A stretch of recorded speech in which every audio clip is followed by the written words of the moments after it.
2, 1. Okay. Hi, everyone, and welcome back to another session. Today, we are joined by Dr. Hales, who is going to be talking to us more about cosmetic dentistry. Dr. Hale, the floor is yours.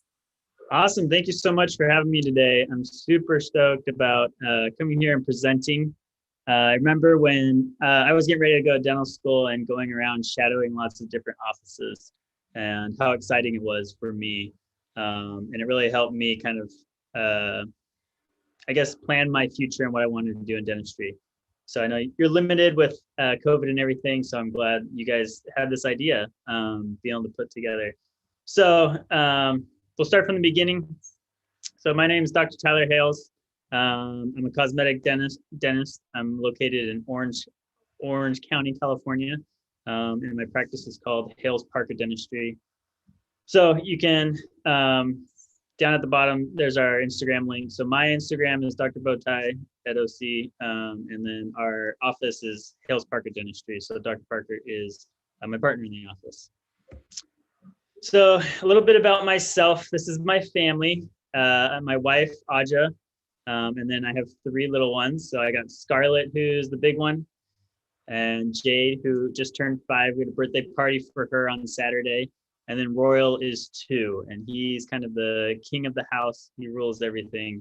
Whatever he says goes. So it's fun. We love going to the beach and kind of hanging out there.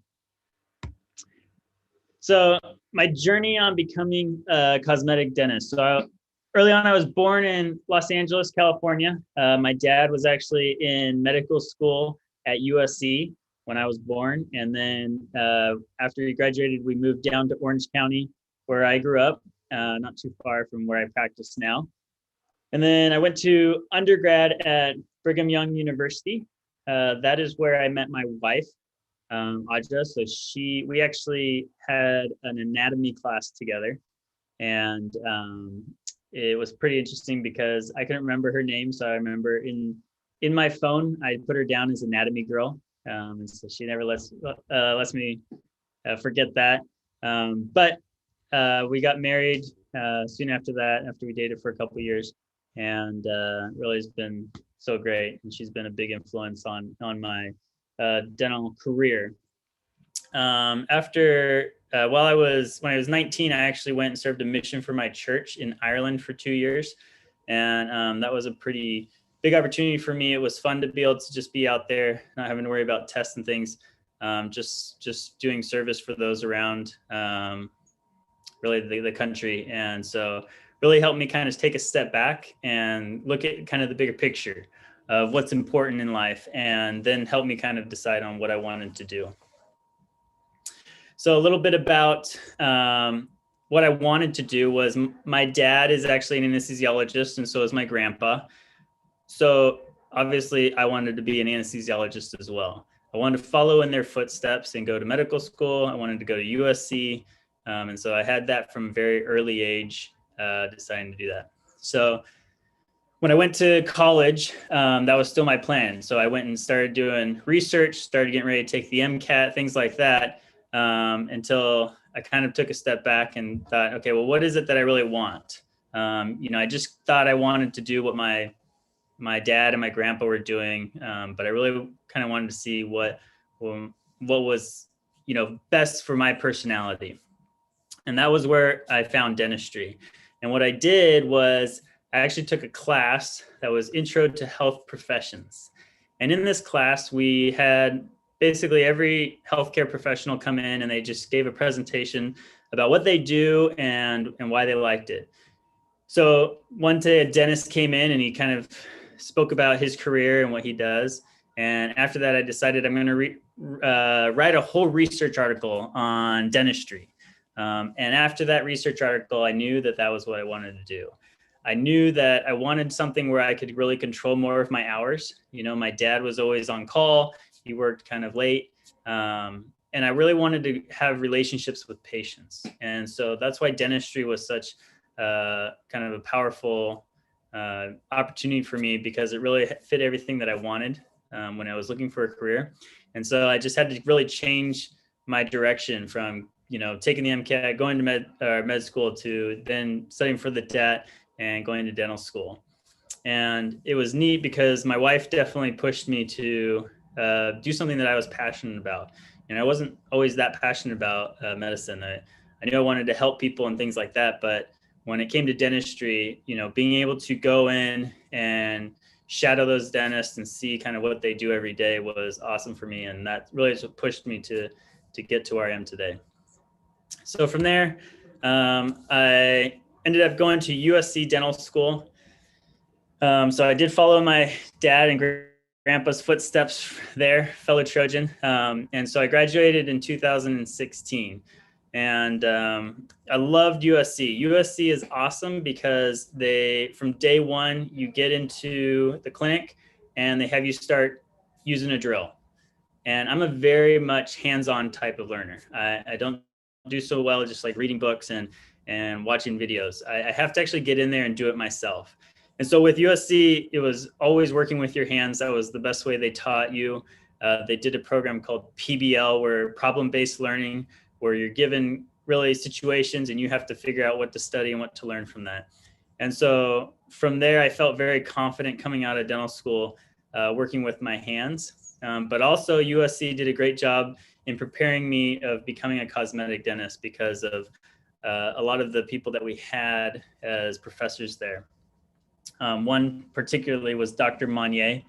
He's one of the top biomimetic dentists in really the world. If any of you know dentistry, he's one to really look up. He's got some amazing, techniques, amazing things that he can teach you.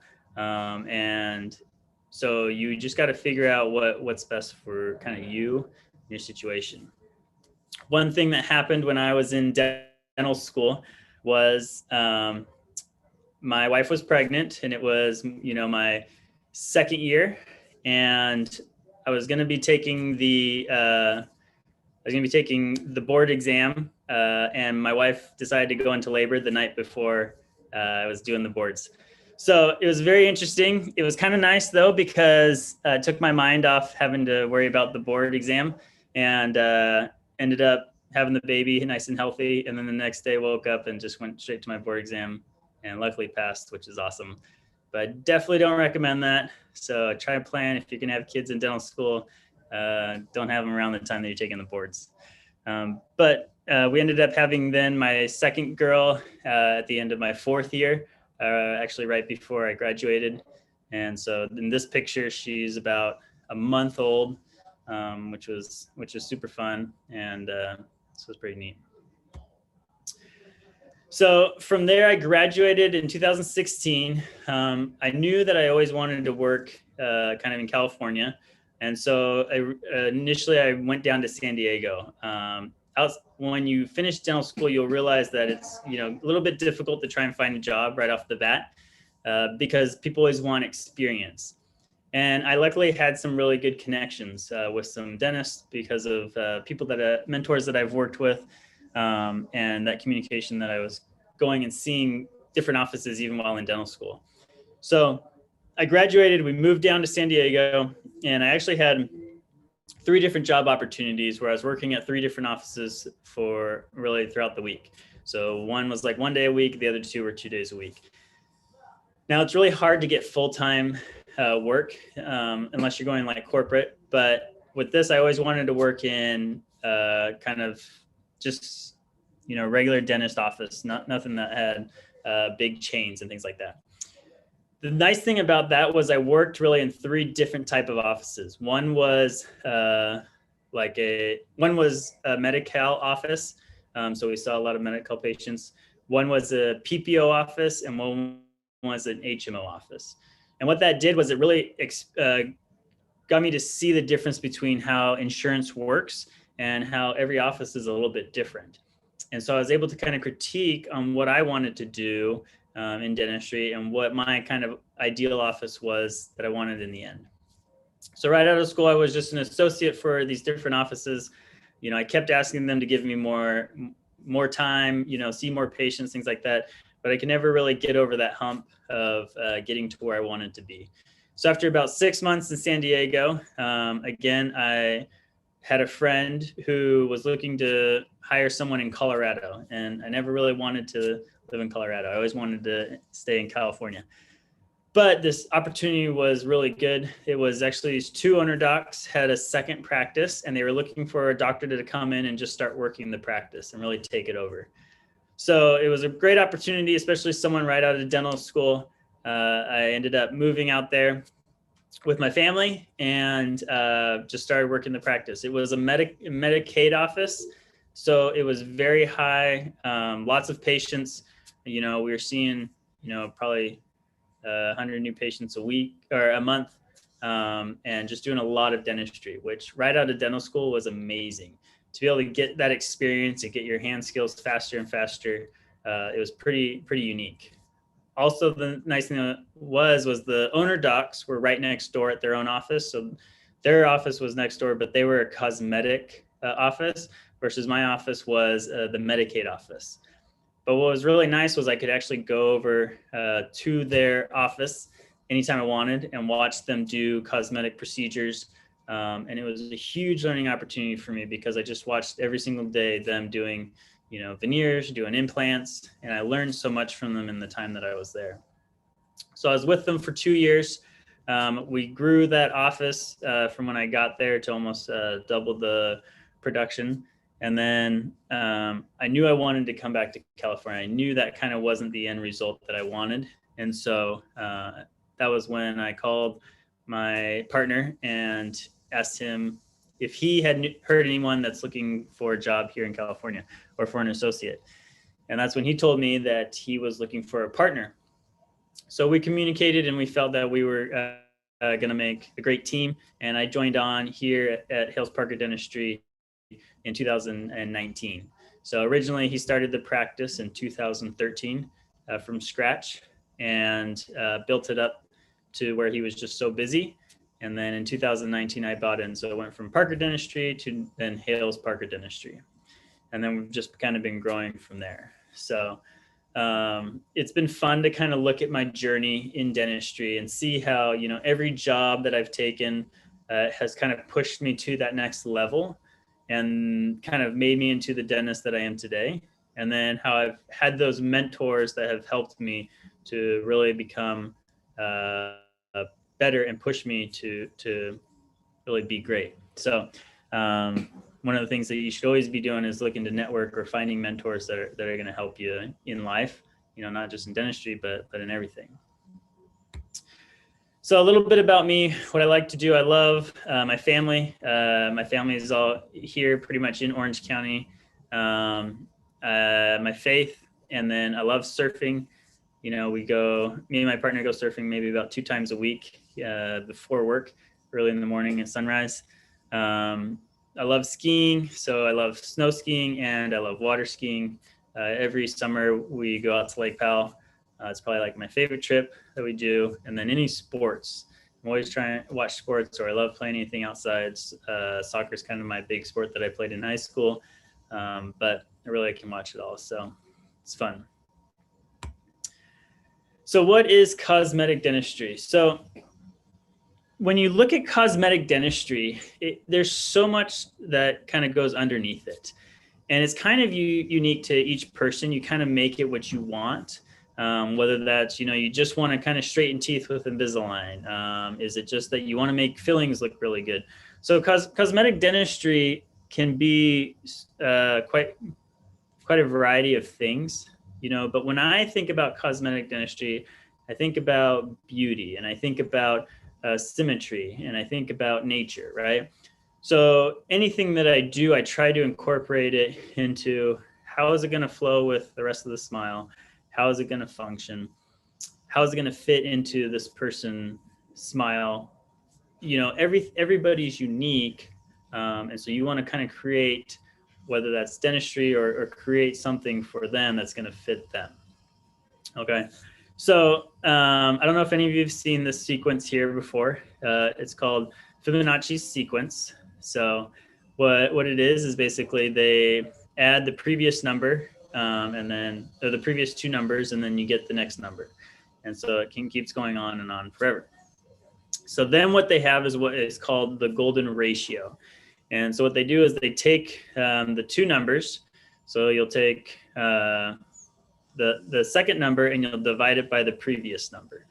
And if you do that, you'll find that the numbers get, as it goes higher and higher, numbers get close to 1.618, okay?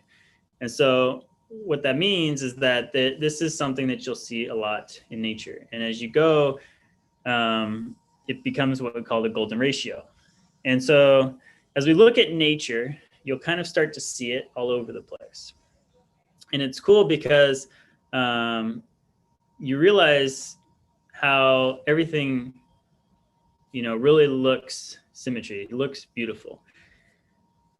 And so it just goes inside with, as it continues through dentistry. So here we have a flower. You can see what they do is they take these numbers, right? 1, 1, 2, 3, 5, 8. And that's the same with the sequence, right? 1, 1, 2, 3, 5, 8. So it just kind of goes from there and then it spirals out. But it really creates kind of this beauty.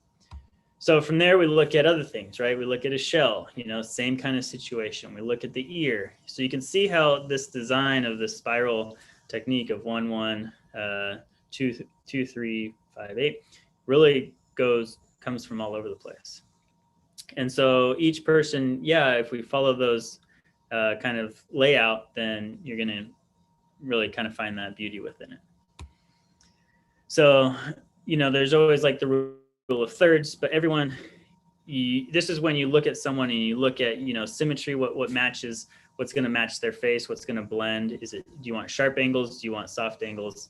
And then from there, again, it comes back to these numbers. So if you actually look at the numbers of ideal for the teeth, you have 1.6, which is, that number, and then 1 and 0.6.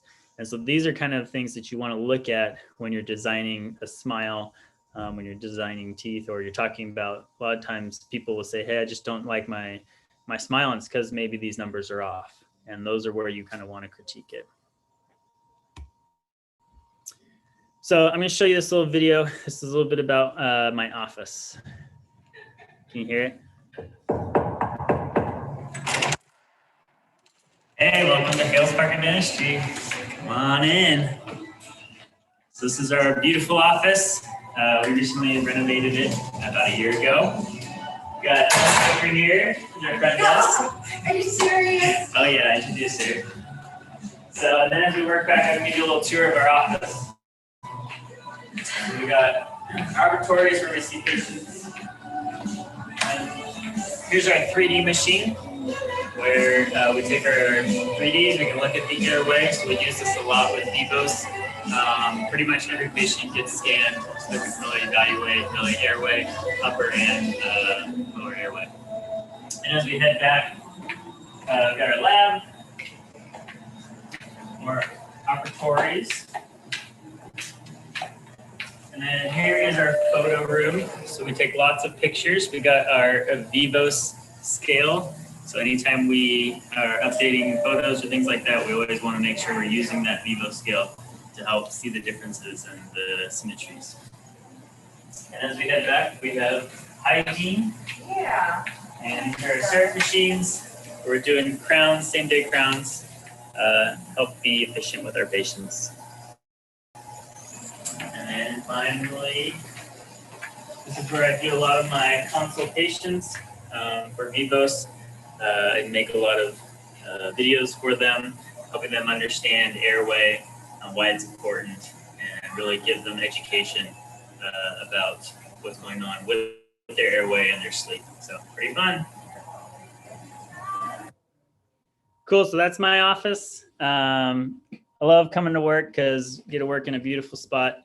We've spent a lot of time trying to make it help people feel welcome and feel very comfortable when they come to the dental office. A lot of times we see a lot of very anxious patients, and it's nice because when they walk in, they say, hey, this doesn't feel like a dental office. This feels more like home. And that's kind of the atmosphere that we've tried to create here in Hales Park Dentistry is, that we're just a family, and that, you come here and we're going to have that conversation about how we can help you. And so it's neat. It's fun. We're always trying to, keep it updated and so go from there. So this is a schedule. We use what's called EagleSoft. When you go to the dental office, you'll look at these, and I remember seeing these for the first time, and I was always like, what are all these boxes and colors and things like that. So the way we have it worked out is each column going up and down is one of those rooms. So as you walk down the hallway, I told you there's a couple operatories, and then there's the hygiene in the back, and then there's that one room that I see new patients where I do exams at. So the first three columns on the left are my partner, Dr. Parker. So that's where he sees, those are all the, that's where his column where he sees his patients. The next three middle columns are mine, and then the far three right ones are all hygiene. So you'll notice a bit of a separation with how we go about our day. So this is a bit of a common day, I would say. On the left, I'll talk to you about what goes on with Dr. Parker. So he has basically a morning, what we do call it prep. We do same day crowns. So it's usually 2 to 3 hours appointments because we make the crowns here in the office. And we try to stagger those. So a lot of times what a prep will take, usually about 30 minutes to prep the tooth, and then we scan it with the scanner. And then when we're making it in the machine, the patient has probably 30, 40 minutes where they can sit and relax. And that gives the doctor a chance to go to another room, and then we're prepping in another room. So you're kind of bouncing back and forth between rooms to really be effective. And then from there, you do have other little checks, like sometimes we'll have Invisalign that we can check, or we have a little filling that we do here, or we do an emergency. And so those are where you get more of those hour appointments, which you have, let's see, the blue is a denture, and then the green is a little filling, and then a white box is the whitening. So we have people come in for whitening. So, and then the yellow box are new patients. So the way we do it is we have 2 hours for a new patient exam. And so they come in, we take pictures of them, we do the x-rays, we do a 3D of that machine that I showed you. And then we sit down and we talk to them about what their goals are, what their past experiences have been. And then we show them their pictures and talk about kind of what they want to do from there. So it's really, we make them part of the process. And then from there, we're able to really get good treatment on what is recommended for them. Then as you look at my schedule, it's a little different because in the morning that's a veneer prep. So I'm actually prepping 28 teeth. So we call that a full mouth rehab. So they have either collapsed bite, but we're gonna basically give them a new smile. And so they'll leave with some temporary veneers, which I'll show you kind of down the road. And then in the afternoon, again, I'm prepping 8 veneers. And so Thursdays are my veneer or my cosmetic days. So I really just usually have a prep in the morning and a prep in the afternoon. So when I'm doing those, I'm in the chair that whole time. So I don't have a lot of time to bounce from room to room. So I kind of block off my schedule because those are a lot more kind of intense cases. They take a lot more time, and I'll kind of show you why that is. And then in hygiene, they see patients every hour. So our hygiene appointments are all an hour long, the cleanings, and the hygiene just go throughout the day. And then we kind of jump in for the exams throughout the appointment, usually near the end to see if there's anything that we need to update, really being able to talk to the patients that we see. And that's fun because I get to catch up with a lot of the patients. And that's really, why I got into dentistry was really building those relationships. But you can see, we see each hygienist sees about 8 patients. So we're seeing, 24 patients a day, every day, which is a lot, but it's super fun. So that's kind of our schedule. And it can kind of change depending on the day, but this is a pretty normal day, I would say. All right, then I want to go over some procedures. Now, this is very unique to my process. Not a lot of doctors actually do this right now. And so I want to show you kind of how, what it is I do and then why I do it. So this is a patient of ours that came in I think last week. And so what you see is she's got that small tooth on her left side that she doesn't like. She's also has very flat teeth. See how they're kind of worn down? And then look at the canines, very, very flat as well. So she's worn down her teeth a lot. And then she doesn't like that little tooth called a peg lateral. So what we do is I first take these pictures. Always the most important thing is get pictures, because when you look at a picture versus just showing them in a mirror, it's very different. And they're going to see things a lot differently through a picture than they are through a mirror. So I take these pictures and then I put them up on the screen and I talk to them about, hey, what is it that you don't like about your smile, or what would you want to change? So then from there, what we do is called the test drive. And this is where I can actually mock up on the patient's teeth and make them look like veneers. And so this video will work. This is what it looks like. So I'm just using this flowable material. It just goes right on top and it just comes off super easy. And then the light makes it nice and hard. And then I'm just polishing it. And so I'll kind of show you what it looks like. This is neat because within 30, 40 minutes that I spend with them in the chair, they can go from having a regular smile to having, in a case, what veneers would look like, at the end. And they can actually get that visual of what it is. And then that way they can make the decision for themselves. So this is what the test drive looks like. So I'll kind of go back. This is her original teeth. And this is the test drive. So you can see I mocked up the teeth. You see that lateral is nice and thicker now. It blends better with the smile. I went all the way back. So I did 10. I mocked up 10 teeth. You can see it's not perfect, so don't look too closely, right? You're spending just 30 minutes trying to, get it on and polish it. But what it is if you take a look at it, you can see now how her smile is much more full, but also blends really nicely and also a lot wider. Okay, so here's her natural smile. And then again, this is the test drive. Okay, so it's awesome to be able to have that experience, so quickly. And then this is her reaction. Oh my gosh. This is like really like exactly what I want. It looks amazing. Looks good? Yes. Oh my gosh. It's unreal. So I just can't really get, I do think that this one, I kind of like the length of this video. That one's a little short.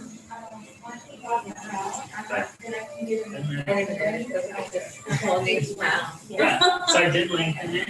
So that's, but I don't think they look too big. No, but it just looks like the whole like, oh my gosh. But now see how on the back we don't have those dark spaces. Yeah, it's all full now. A nice full smile, yeah. Oh, I love it. All right, we'll get some final pictures. Okay. Nice. Awesome. So this is honestly my favorite part of my day, is when I get to show them that reveal. Okay. And it's just amazing because it really it's such a change, and it kind of shocks them, right? For the first, you saw her reaction of how unique it is.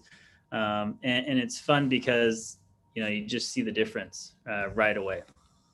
So a big reason why I started doing cosmetic dentistry is, dentists, we have a bad rep, right?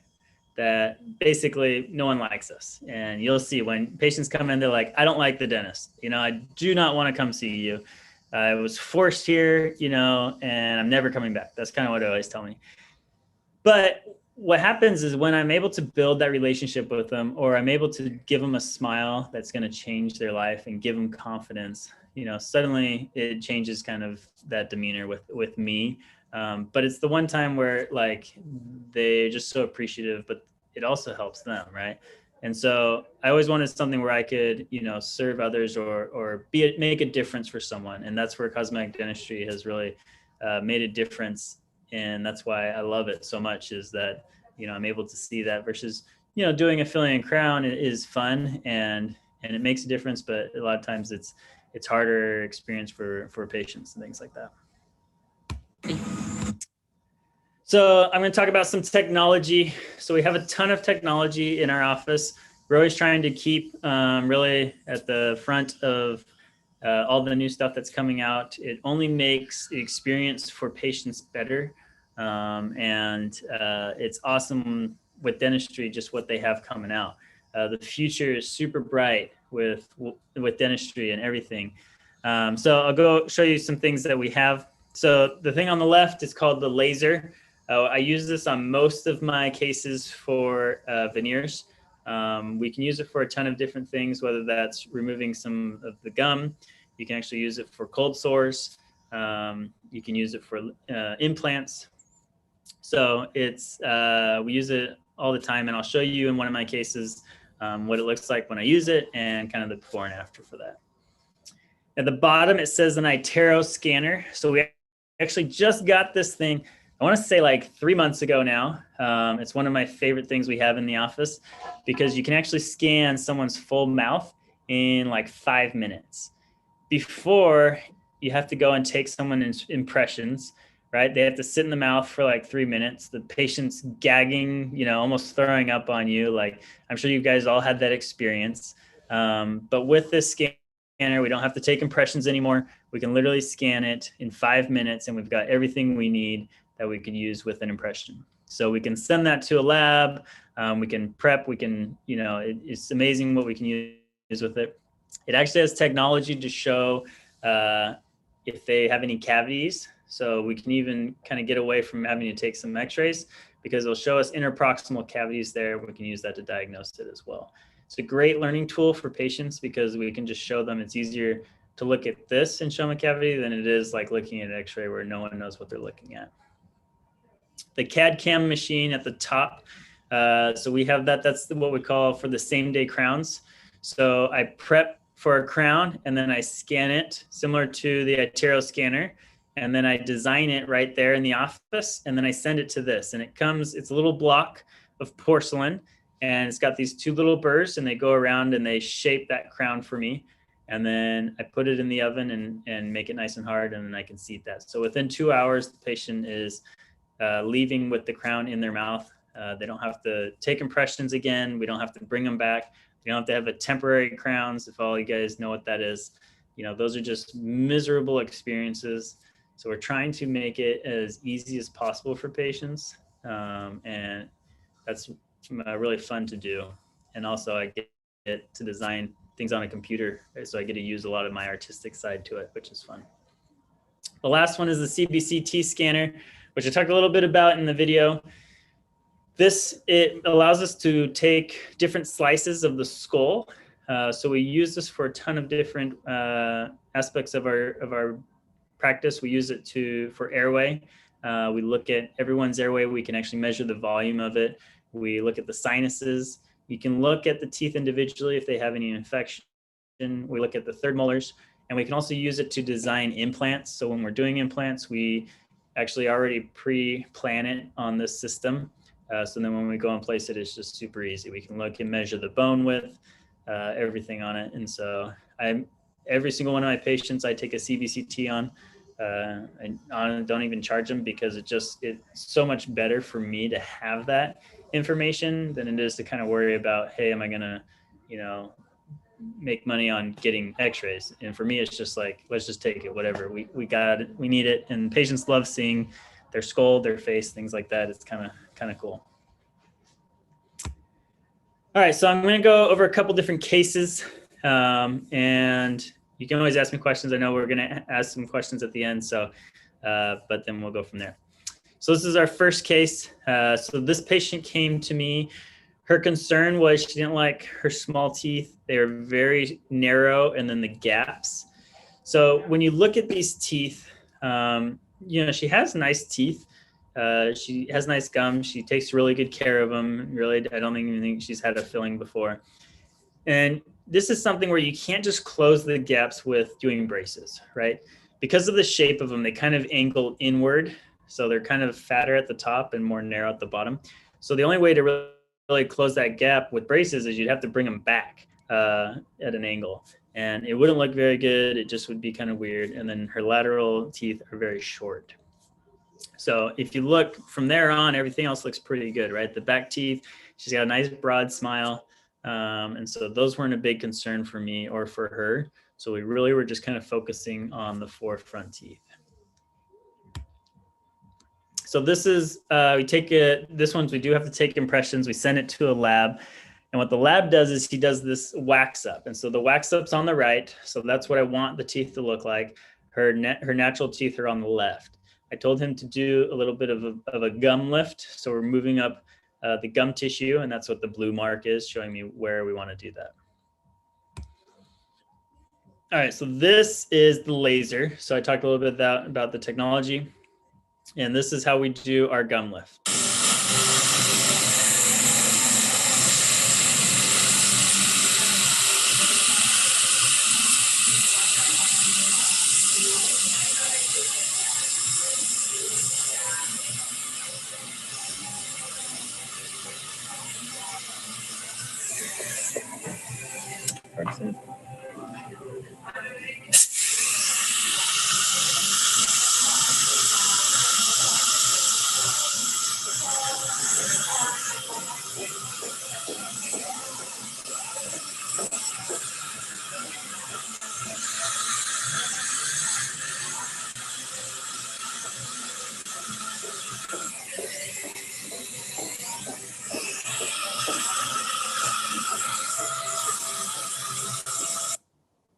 Perfect. You all able to see that? Does that work? Yeah? Okay, perfect. So, sorry, I should have turned my light off. It's sometimes a little bit hard to see. But what we're doing is using that laser to just remove a little bit of tissue right on that. Now, this patient's numb, okay? You would never do this without numbing the patient. And we're gonna prep the veneers afterwards. So I always start with the gums. I always wanna make sure that they're symmetrical from the left and the right side, that they're the same height, the front two ones, and then the laterals are gonna drop down just a little bit. So here we go. We're starting on the left is the original, okay? So you can see how in the front tooth, that left tooth is a little bit, looks smaller because that gum line is lower. And then same thing with the one right next to it as well.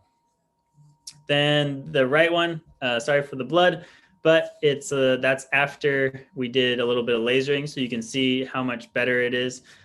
Just ever so slightly moved up, but really makes that big of a difference. All right, so this is, once I prep the teeth. Okay, so I'm using my burr, and I'm just creating enough space for that veneer. So usually you want enough thickness that the veneer is going to be strong enough to really last. And so you prep the teeth, and then you have to take an impression to be able to send to the lab. And so this is how we take an impression. Okay, go ahead and fill it up. Another 5 years. Sorry, quick, that little stuff that I'm taking out, I'm actually putting cord into the gums. So what you want is when you take an impression, there's a little, I call it margin, and you want the impression to get that margin as best you can, and you want the tissue out of the way to do that. So that's what I'm removing before I put the impression in. Mm-hmm. Oh wait, I skipped it. Hold on. Got it and use it. Okay, go ahead and fill it up. Another 5 years.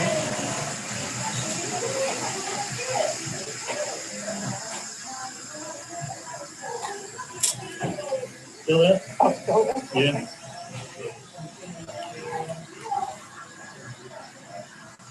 Thank you. Okay. No, yeah.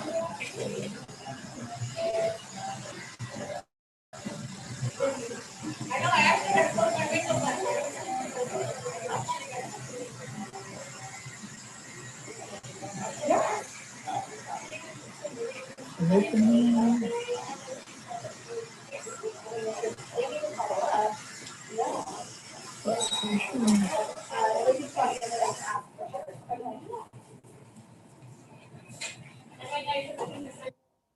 Perfect. So we let that sit for a couple minutes.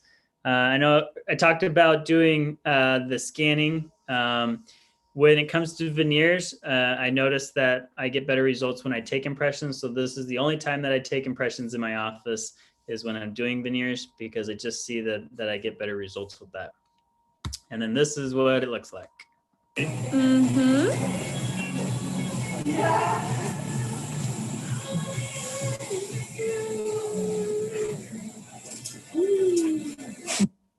Good. So you don't want any bubbles in there. You want everything nice and clean. And that's what you're looking for when you're in there. And it looks nice and pretty and colorful.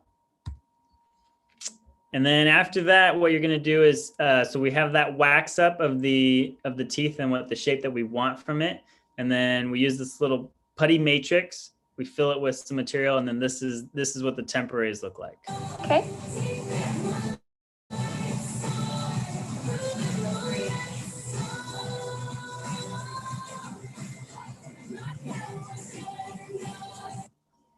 So from there, she'll wear these home, and these kind of help her see what the finals are going to look like. They're all connected. They're all one piece. They're just kind of holding that spot for him while we're getting the final veneers made. So these are really just what the temporaries look like. And we try to make them look very natural, very beautiful as well. So here's her reaction. Ready? Yep. Okay. Wow. Because I got the. They look great. They look really good. Oh my gosh. Wow. I feel like my mouth's lopsided. But wow. Really nice. Yeah, and the gums are great. I love them. Sweet. Yeah. That's awesome. Really good. Perfect. So I always do the same steps when it comes to cosmetics, whether it's, I'm doing 4 veneers or whether I'm doing 10 veneers, whether I'm doing 28 veneers. It's always these same steps that I take to get kind of the best results from there. And so it's fun. So that was kind of taking you on the journey of what my steps look like. So hopefully you enjoyed those videos, and hopefully that you could see them all. So these are her temporaries, okay? And why the temporaries are so important is it lets the patients take them home and kind of see what they like about them. So she actually just came in today. We made some adjustments because she wanted them more round. The nice thing about that is I'm making adjustments on the temporaries, so I'm not having to do them on the final veneers. Once she's got the look that she wants on the temporaries, I have my lab just match that look. And so then when we have the final veneers, rarely am I making any adjustments on them just because we've already been through this process with the test drive. We've been through it with the temporaries, and then the finals, we already kind of know what we're getting into and what we want.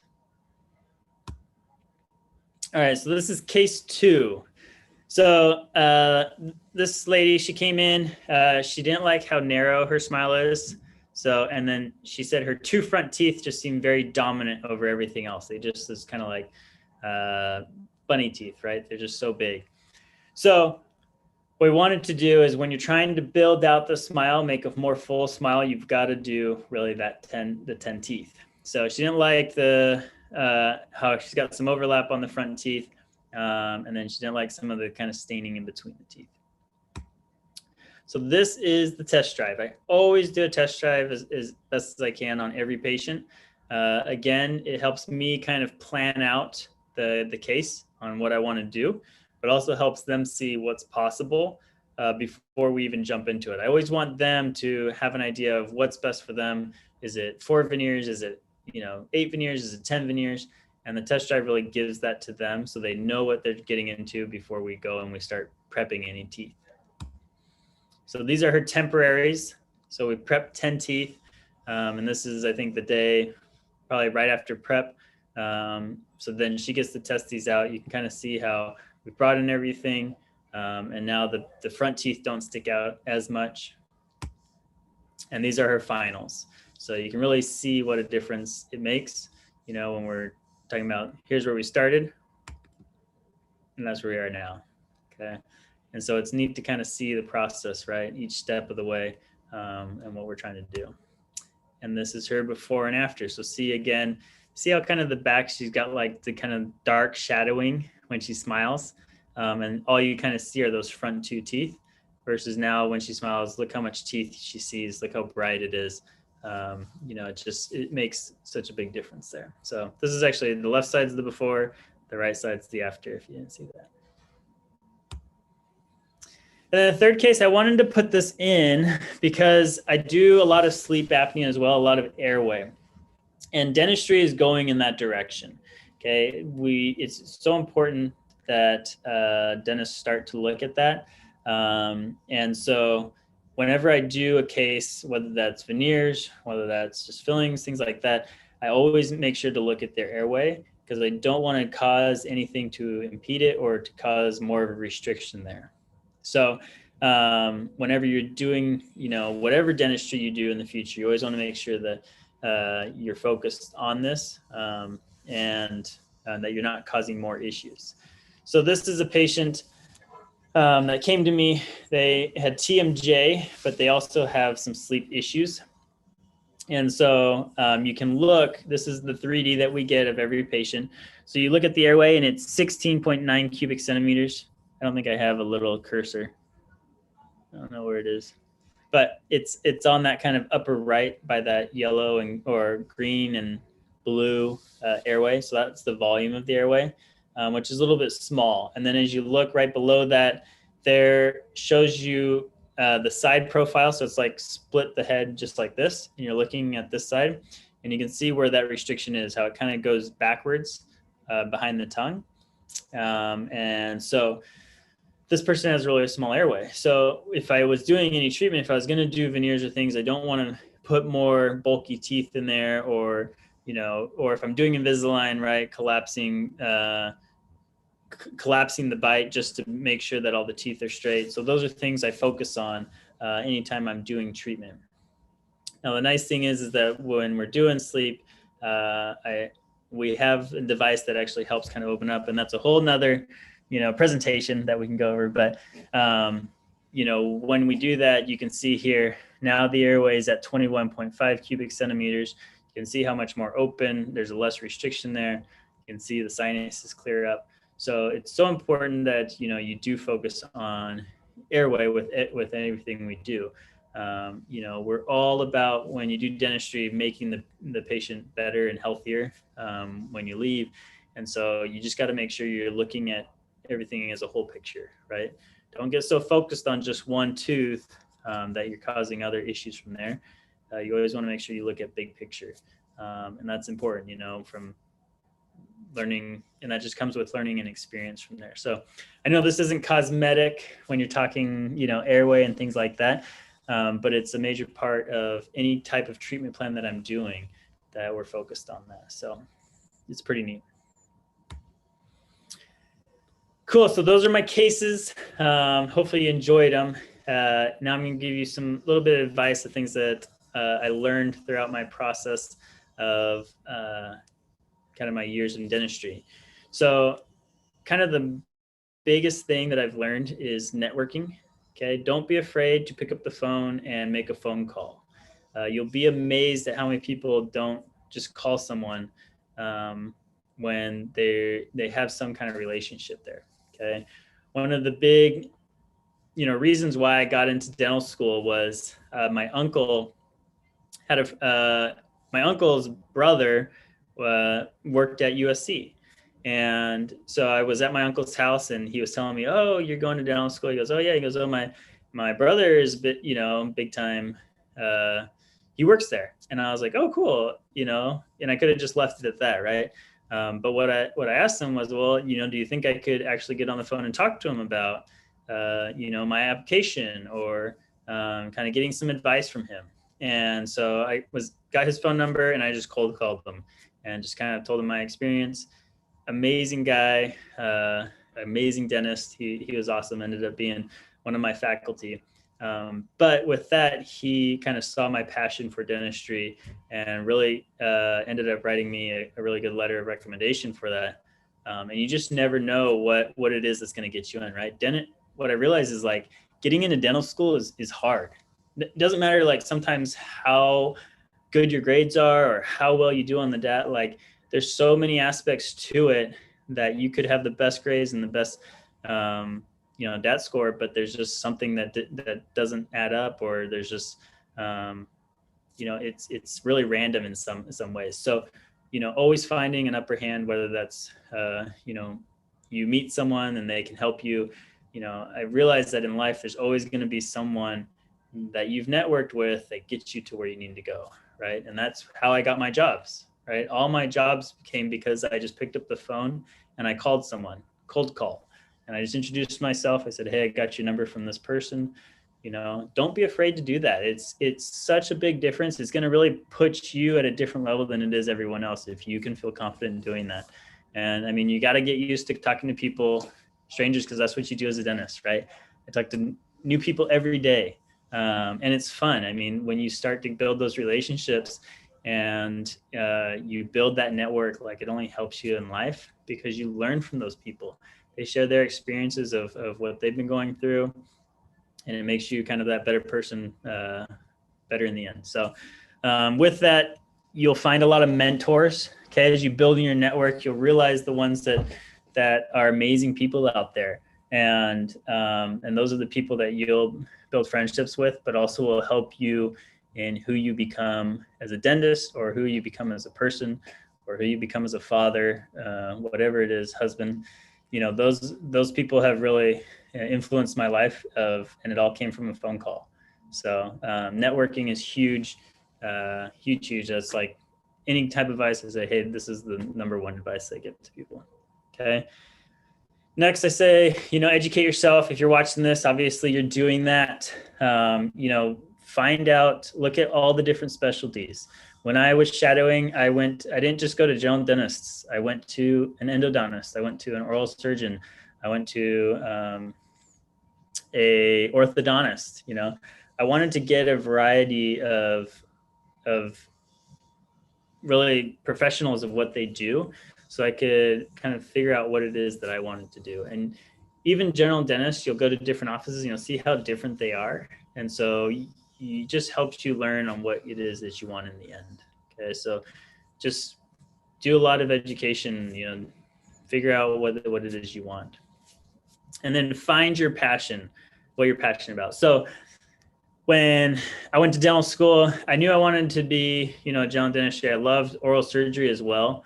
So that was something that I was really passionate about early on. I did a lot of that in dental school, and I did a lot of that in Colorado. I was doing, over 100 extractions a week in Colorado, to the point where I thought that I wanted to go back to school and be an oral surgeon. And so I actually started to do kind of my research on how to get back into OS. But what I realized is that in general dentistry, there's a lot that you can do that our specialists can do, So I could do as many extractions as I wanted.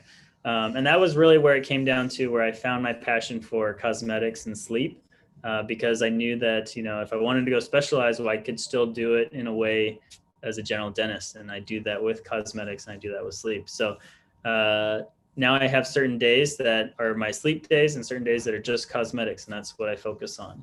And so when you find that, the earlier on you find that, the better it is. Because a lot of times, I have older dentists that I'm really good friends with, and they're just now getting into things that they're passionate about. And they're like, I've spent so much time just doing this other stuff, and I wish I would have been able to grow at that point. So, look at that, find out what it is that you love, and just go for it.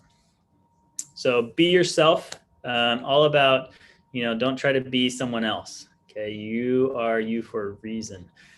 There was an experience when I went to my interview at USC, and their interview process is a little bit different, a little bit unique, because you get together and you're with kind of a group of other students there, and they go around and kind of ask questions, and they do, again, that problem-based learning where they give you a situation, you got to figure it out. But it was funny because they were going around and they're asking everyone, like, so what was the last thing you were listening to before you came here, right? And so it was interesting because they go around and they're like, okay, what was you listening to? And someone was like, well, I was listening to a podcast about the different dental instruments. And then another one was like, oh, I was listening to this book about dental hygiene and things like that. I was like, that's great. Like, I mean, if that's really what you were doing, and then they came to me and I said, well, I was listening to Hannah Montana, Party in the USA, or Miley Cyrus, Party in the USA. Like, I don't know, I was just getting pumped up for my interview, trying to, and everyone laughed and it was a good time. And, I just think, when you're able to really show kind of who you are, I think that's what their goal is to kind of know who you are as an individual. You're going to end up on top, right? Instead of trying to be someone you're not, or, try and show what you're confident in and really show your colors of that. And, you can never go wrong when you're playing it that way. Okay. So be yourself, know that you're great, know that you're a 10. That's what I always tell everyone, you're a 10, and just know it, So then I also recommend taking a business class. If you're wanting to be an owner, okay, if you want to have your own practice, then definitely take, I didn't take any business classes in school. I wish I did, because now I'm trying to learn it all, afterwards. And I do a bunch of studying and things like that. But it's good to have a little bit of background in your undergrad if you can take those, because they don't give you much of it in dental school either. Okay, they give you a little bit, but it's not that much. So any business classes are huge if you want to be the practice owner. There's a lot that I wish I would have known, and there's still a lot I don't know because I just didn't take it. And then I would say take a photography class. I do a ton of photography. I think dentistry, the way it's going, you're going to do more photography. It's great for educating patients. It's not just cosmetics. If you want to do something else, I mean, a big thing is Instagram. That's a big marketing thing that a lot of dentists are doing. So taking pictures and just showcasing your work and things like that. But it comes down to being a good photographer. So, I've been doing actually a lot of photography classes recently. And, that's where a lot of my pictures come from. I'm constantly trying to improve that as well. Like I am not a great photographer. I'm terrible, actually. So it's something that I'm working on, but those are just little things that I think when I was thinking dentistry, right, I was thinking, great, I'm get to go and I get to work with my hands. I get to, meet people and have those conversations. But these little things I missed out on. And I wish I would have known those early on, because in undergrad, there's a lot of classes you can take that are kind of fun and will help you in the future as well. So that's me in a little presentation. I love dentistry. It's one of the best professions, I think. I try to convince everyone to go into it because it's fun. I get to come to work and I get to talk with patients and I get to help them feel comfortable, hopefully, most of the time. And then I get to work with my hands. I love being artistic. I love, doing cosmetics and changing people's lives. So, there's a lot to it. And in dentistry, you'll realize like it's more than just teeth. You really get to be an influencer for the community because you have this practice and you have this group of people that trust you. And so it's fun to be able to do that and really come to work, and you have a team that you work with and they're fantastic. So, but feel free to please reach out if you have any questions. I love being able to talk dentistry. I love talking to really up and coming people. This is my social media. So Dr. Bowtie OC or Hales Parker Dentistry. If you message me on either of those, I respond pretty quickly. I meant to give my email address on here, but I forgot to put it down. But if any of you are interested, it's tyler@halesparker.com. So it's super easy. tyler@halesparker.com. You can send me an email. I'm very open. I love to talk. If you want to do a phone call, if you want to do a Zoom call, I can help. I just try to help any way I can. And hopefully you found this entertaining. And let me know what questions you have. Great. Thank you so much, Dr. Hales. It was really informative and we loved all your videos. We do have a few questions, if you don't mind sticking around for them. Okay. Sure. So the first question is the Nitero Scanner more precise at taking impressions than taking impressions in the traditional way? So the Nitero is very accurate. Now, when it comes to veneers, I want really the most accurate thing possible, right? And that's where I see that the impressions are going to give me that. I just see that they fit. I don't have as many issues with the fit when I do the PVS impression. Now, there are a ton of doctors out there who are scanning with the Nitero for veneers as well, and they're not having much issues with that. And that's the thing. You could have no issues with it too. I mean, I'm just saying I get a little bit better results with the impressions. So all my Invisalign patients, I scan with the Nitero. All my sleep apnea patients, I scan with the Nitero. So it's very, very accurate. But when I'm doing veneers, I want things to fit perfectly. But everything else, like the scanner is amazing. And so that's what I do, use it all the time. I just am very particular about my process and things. So that's the only reason why I use it for my veneers. Great, thank you for sharing that. The next question is the test drive kind of like temporary crowns, or is there a certain different kind of material that you use? So it's actually just a flowable composite. So it's what you would use if you're doing a filling, okay? And all I do is I put it on the teeth and I'm light curing it. So it kind of, it's like a flowable material, and I can move it around, get it to the shape I want. And then with the light, it makes it nice and hard. So I put it on. Now the patients can't eat with it. It literally is just on there on the surface. They can actually just take their fingernail and pop it off. So I tell them, hey, you can take it home. You can take pictures. You can show anyone at home. You just can't eat with it because they're going to come right off.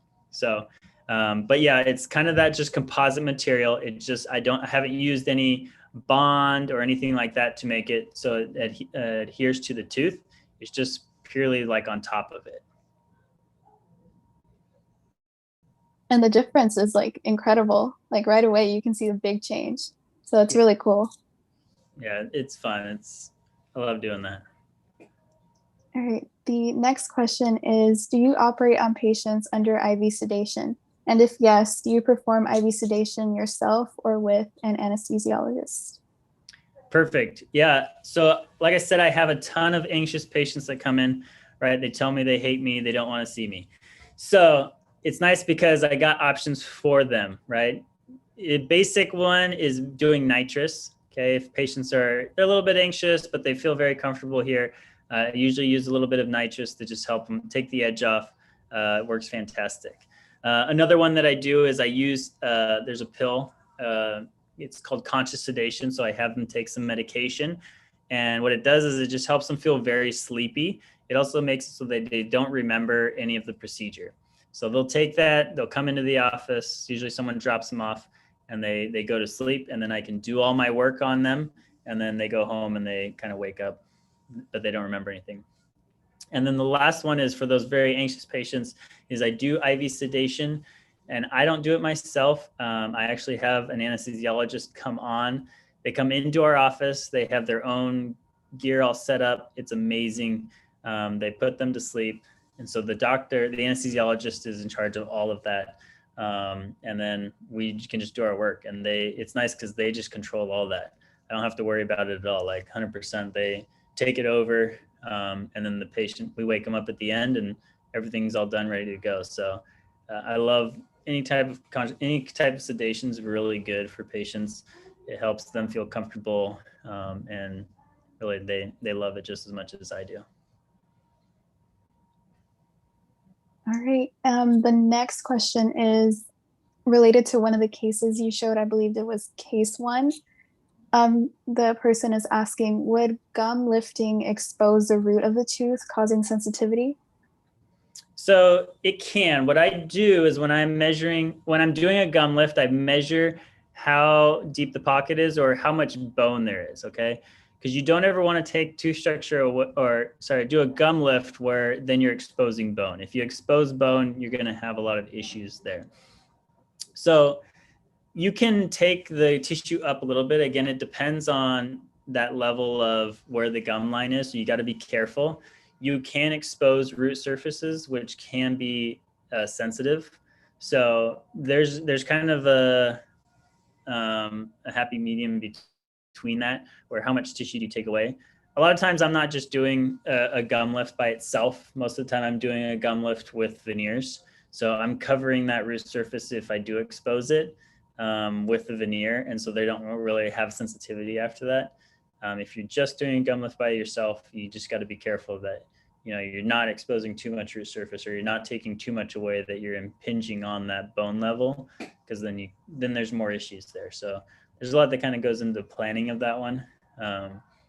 But it makes a big difference when it comes to cosmetics. So I do it all the time.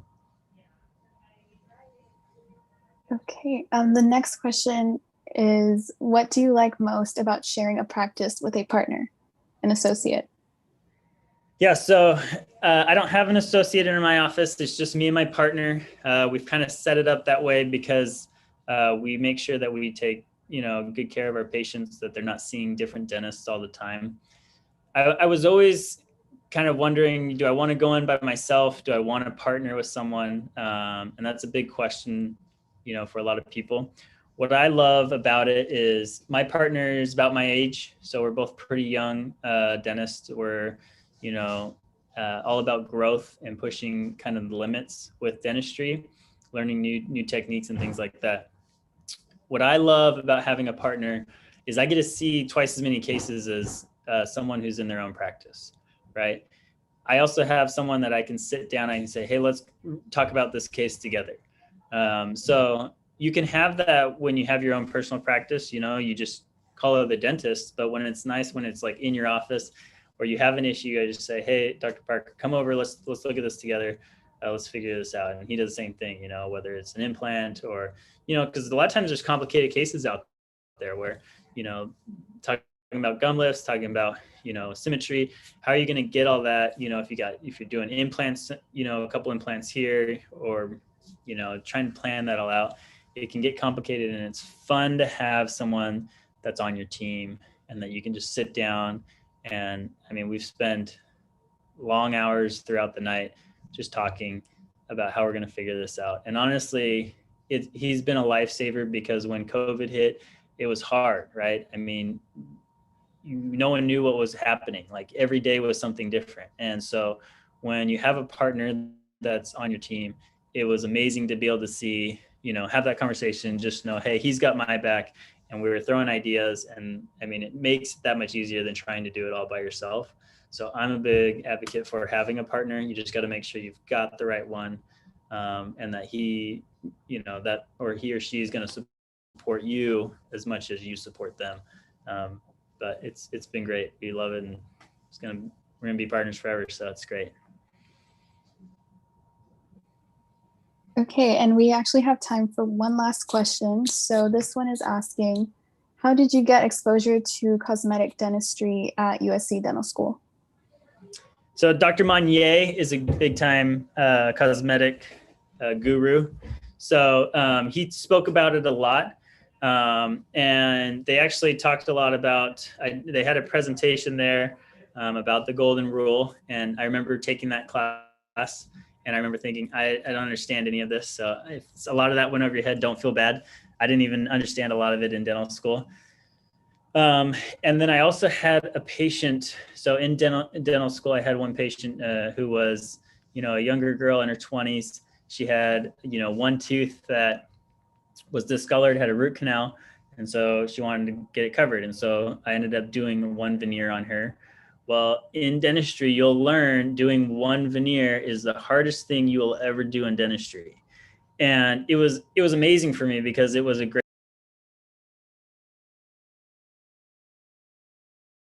on color. And so we started over. And for me, that was a great learning experience, because you've got to learn that you've got to fail sometimes. But as long as you're willing to really admit that you failed and then fix the mistake, like that's what makes you better. And so, with that, and then Dr. Monnier did a lot of veneers while even in dental school.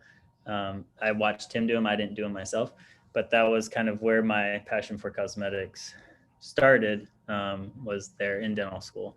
And then it came with the big practice, or, and practices that I went and worked at were all had some cosmetic side to it. And so I learned a lot from each of them as well. All right. Thank you so much, Dr. Hales, for taking the time to be with us here today, for answering our questions. We really appreciate it. Yeah, thank you so much for having me. This was super fun. And, like I said, dentistry is great. You guys all have bright futures ahead of you. So let me know if you guys have any questions or need anything. Great. Thank you so much, everyone. His Instagram handle is below. Make sure you guys follow him. I also went ahead and put his email on the YouTube live stream chat. Krupa has gone ahead and posted the quiz link in the chat as well. You can also find it in our GroupMe and on our Linktree. Thank you so much again, Dr. Hales. I hope everyone has a great night. Make sure you guys join us